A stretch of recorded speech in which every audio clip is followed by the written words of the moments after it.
Hi మామ మద్రాసి అమరం తర్వాత శివకార్తికేయన్ గారు హీరోగా, సప్తసాగరాలు దాటి ఫేమ్ రుక్మిణి వసంతన్ గారు హీరోయిన్గా, స్టార్ డైరెక్టర్ మురుగదాస్ గారి డైరెక్షన్లో, తుపాకీ తర్వాత విద్యుత్ జంవాల్ గారు మురుగదాస్ గారు కాంబినేషన్లో చాలా ఎక్స్పెక్టేషన్స్ మధ్య ఈరోజు ఈ మూవీ రిలీజ్ అయింది. ఇప్పుడే మూవీ చూసాం మామ. సినిమా మురుగదాస్ గారి కంబ్యాక్ ఇచ్చిందా అంటే లేదు అనే చెప్తాను మామ.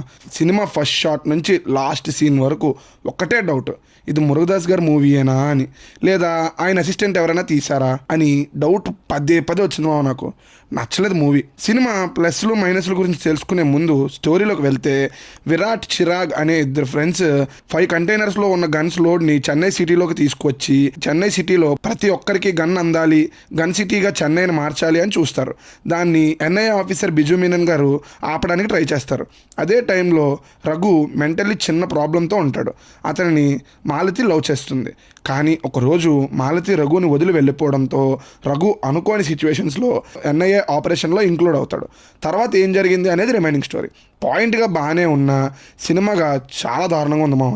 ముందుగా ప్లస్ పాయింట్స్లోకి వెళ్తే యాక్షన్ ఎపిసోడ్స్ చాలా బాగున్నాయి మామ. సినిమాలో స్టోరీ కన్నా ఇవే ఎక్కువ ఉన్నాయి కాబట్టి అవి బాగా డీల్ చేశారు. నెక్స్ట్ హీరో క్యారెక్టర్ డిజైన్ చాలా కొత్తగా ఉంది. హీరోకు ఉన్న డిసీజ్ని వాడుకొని చాలా బాగా డిజైన్ చేశారు క్యారెక్టర్ని. అందులో శివకార్తికేయన్ గారి పర్ఫార్మెన్స్ కూడా చాలా బాగుంది మామ. పెద్ద సినిమా మురుగదాస్ గారి సినిమా, అందులోని బడ్జెట్ కూడా చాలా ఎక్కువ పెట్టారు. సో టెక్నికల్లీ కూడా టాప్ నాచ్ ఉంటుంది. సో దాని గురించి ప్రత్యేకంగా ఇది బాగుంది అని చెప్పి టైం వేస్ట్ చేయడం వేస్ట్.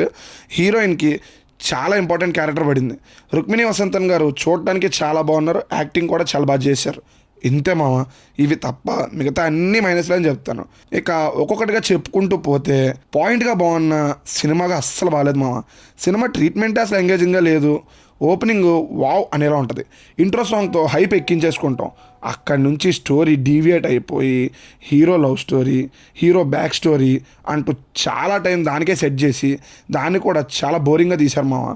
ఆ పోర్షన్ వల్ల సినిమా ఎటెట్టో వెళ్ళిపోతుందేమో అనిపిస్తుంది. విద్యుత్ జంవాల్ గారి క్యారెక్టర్ ఇంట్రో చూసి ఎంతో హైప్ ఎక్కించేసుకుంటాం మనం. సెకండ్ హాఫ్ మొత్తం ఆయన్ని ఒక బెడ్ మీద పడుకోబెట్టడంతోనే నీరసం వచ్చేస్తుంది మనకి. విలన్ ఫ్రెండ్ క్యారెక్టర్ చనిపోవడంతోనే అయిపోయింది కదా సినిమా అనిపిస్తుంది. మళ్ళీ విద్యుత్ జంవాల్ గారి క్యారెక్టర్ని బయటికి తెచ్చి ఇంకో 20 to 30 minutes పెంచి చిరాకు పెట్టేస్తారు, సాగదీశారేమో అని కూడా అనిపిస్తుంది. Next music. ఈ సినిమాకి మెయిన్ మైనస్ అని చెప్పొచ్చు మామ. ఫస్ట్ సాంగ్ లవ్ సాంగ్ తప్ప ఏవి గుర్తుండవు. బీజిఎం అయితే పడుకోబెట్టారు అనిరుద్ధ్ గారు. మురుగా అని కాంబో అంటే మనకి వెంటనే కత్తి గుర్తొచ్చేస్తుంది. దానిలో 10% కూడా ఉండదు మామ ఇందులో మ్యూజిక్.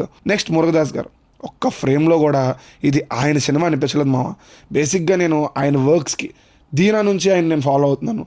దీనా, రమణ, గజనీ, తుపాకీ, నా ఫేవరెట్ తుపాకీ, ఇలా ఆయన సినిమాలు చూస్తే స్టిక్ ఆన్ అయిపోవాలనిపిస్తుంది దానికి మనం. కానీ ఇది చాలా సిల్లీగా ఉంటుంది మామ.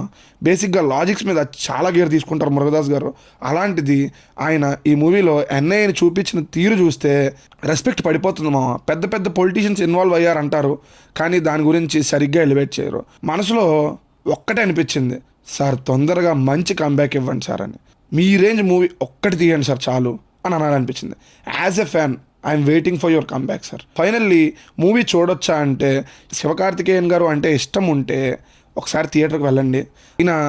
ఆయన ఫ్యాన్స్ని కూడా సాటిస్ఫై చేస్తుంది అని అయితే నేను చెప్పను. అదు అంటే ఓటీటీలో వచ్చాక చూడండి.